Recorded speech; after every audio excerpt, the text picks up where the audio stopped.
A dark philosopher, Heraclitus. Born in Ephesus to a noble family, Heraclitus lived between 535 and 475 BC. He was one of the last representatives of Ionian philosophy. He is known as one of the most obscure figures in philosophy because he is hard to understand and mysterious. The reason for this mystery surrounding Heraclitus is his book On Nature. Only a few pieces of this book remain today, and it is written in a strange and difficult language. It's like it's full of puzzles. The same ideas are expressed again and again, using different words. That's why understanding Heraclitus's philosophy is not easy. It is a difficult task, like figuring out a riddle. There is also very little information about his life, and what we do know is not certain. This makes him even more mysterious. We know that he was from Ephesus, that his father's name was Blosun, and that he lived after Xenophanes and Pythagoras, but before Parmenides in the world of philosophy. But that's all we know about Heraclitus. Diogenes Laertios, who lived in the 3rd century, provides some information about Heraclitus in his book Lives and Opinions of Eminent Philosophers. But this information is also taken from Stoic writers, and these writers try to tell his life story based on Heraclitus's words. Based on some of his words, we can guess about his personality, his religious, social, and political views. However, we have no information about his death, his illness, or the last days of his life.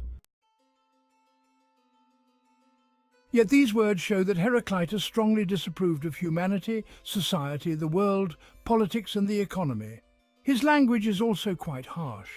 Heraclitus lived during a time when Persian rule was dominant in Anatolia, after the Lydian kingdom was destroyed by the Persians. In 500 BC, the Greeks in Anatolia rebelled against the Persians, but they couldn't get enough help from the mainland and were badly defeated.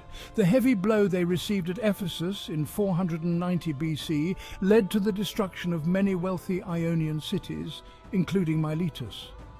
Heraclitus lived in this chaotic and war-torn period. This period he lived in also caused turmoil in his thoughts. With the Persians establishing their dominance for the second time, though in a less harsh way, trade and industry grew, and some classes became rich. Heraclitus's criticisms were directed especially at these wealthy classes. He always sided with the nobles and was against democracy. He was so angry by the Ephesians kicking out the people who were against democracy from the city that he finally expressed his anger with insulting words. The best thing for the Ephesians would be to hang themselves, every grown man of them, and leave the city to be governed by boys. This hatred in Heraclitus's heart grew and eventually spread to everyone. According to him, the public was made up of ignorant people who didn't use their minds. According to Heraclitus, at the heart of everything is fire or pyre.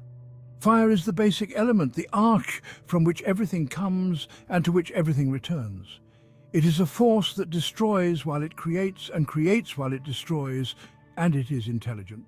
The different forms we see in matter come from this creative power of fire, because fire, by its very nature, can easily change into other things and easily change everything into itself. According to Heraclitus, fire does this transformation more easily than other primary substances, because fire is more mobile, continuous, alive, and very powerful. When we look at fire burning, we can easily see these characteristics of fire, its vitality and continuity. Heraclitus's views on opposites are also different from those of Anaximander especially. For Anaximander, opposites are bad, they don't go together. According to him, it is only when they return to apeiron, that is, to oneness, that they are freed from these evils, these clashes, and achieve infinite goodness and harmony. Heraclitus, on the other hand, believes that opposites are not bad, but good. According to him, the struggle of opposites is never a bad thing. Because existence is possible through the union of things that are different or the same, existence means the movement of opposites, and this movement is eternal. According to him, opposite things come together, and from this contrast a magnificent harmony is born. Everything comes into being as a result of conflict. Opposites such as good, evil, known, unknown, male, female, are forces that cannot be reconciled and go in different directions. According to Heraclitus, this law is called measure, limit, or in his words, logos. Even the sun, the purest source of fire, cannot go beyond its limits. If it does, the Furies, the guardians of justice, will catch it. Because logos is also a necessity, a logic, a word that can be heard. It shows itself to everyone and everything. But those who close their hearts to it, that is, ordinary people, cannot understand it. Logos is a hidden and divine intelligence. To understand it, one needs a divine understanding, a divine sense. Heraclitus discovered Logos intuitively by digging into the depths of the universe. When he discovered it, he saw that the language of Logos is contrast. In other words, the essence of Logos consists of opposites. These opposites move and evolve without stopping, and behind them lies the idea of a God who is always there. This idea is the point where opposites become one. For those who can see, this unity of opposites is visible everywhere and at all times. So, according to Heraclitus, God is a thought of fire that thinks and is nothing but thought. It is neither matter nor existent nor non-existent. It is everything and nothing. It is in a constant cycle of becoming and ceasing to be.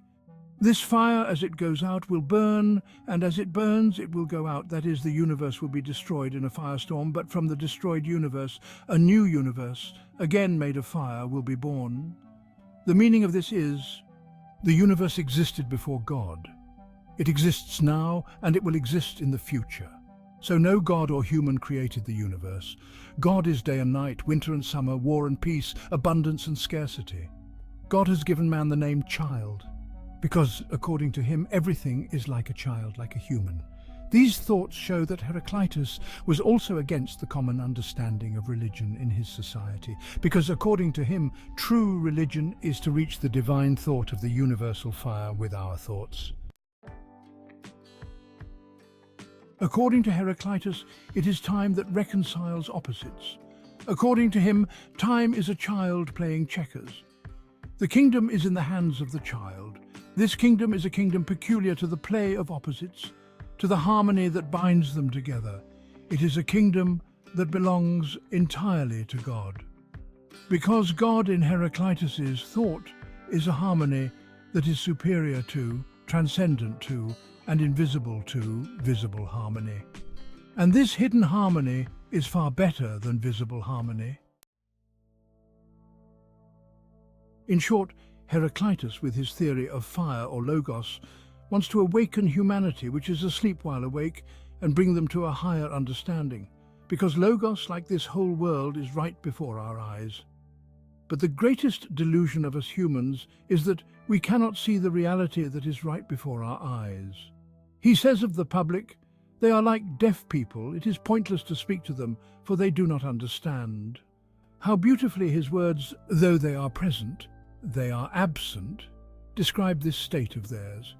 We should not think that Heraclitus is saying here that our senses completely deceive us, because according to him, the most important tool that man has to understand the external world is his senses. However, the important thing is that man can pass what he perceives with his senses through the filter of reason. This is the reason why we do not understand logos, that is, the truth, even though we see it. This is also why we see it as something unusual and unexpected, even though it is common to everything. There is only one common reason, but most people live as if they have a mind of their own. The universe is one and common to those who are awake, but when asleep, each person returns to their own private world.